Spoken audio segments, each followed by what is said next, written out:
Fala o Daniel aqui.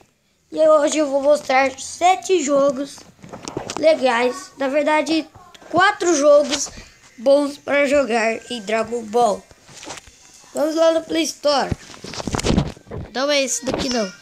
Você já escreve aqui, Dragon Ball por Juárez.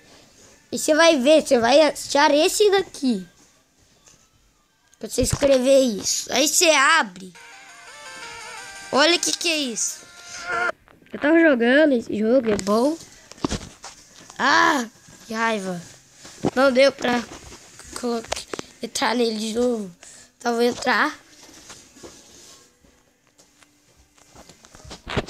Esses jogos são muito legais e bem bons pra você jogar. Ó, começa uma dica dama. Os caras do Dragon Ball Xenoverse. Esses dois aqui do Dragon Ball Xenoverse. Eu jogo esse Dragon Ball Xenoverse. Ele é bom. Você sabe quem é, né? The Champions. The Champions está aqui. Não start, né? Mas de cara com esse. Eu já desbloqueei o Goku Super Saiyajin. Foi bem fácil desbloquear. Agora eu vou mostrar um outro jogo bem legal pra jogar. Deixa eu entrar aqui no Play Store. Agora o outro jogo é bem aqui mesmo. Você vai baixar esse daqui. Warriors of the Rage Universe Online. Você baixa esse daqui, olha isso. Tá aqui o negócio do jogo. Tem jeito de criar personagens. E fazer várias coisas. E jogar e comprar.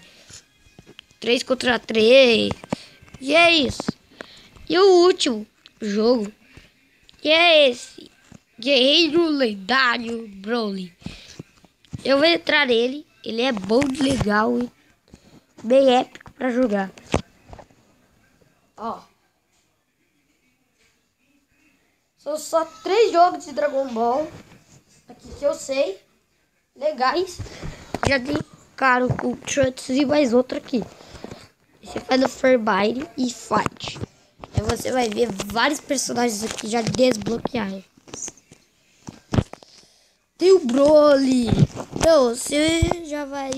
Que você quiser todos esses personagens, você não precisa fazer nada. É só baixar o jogo mesmo.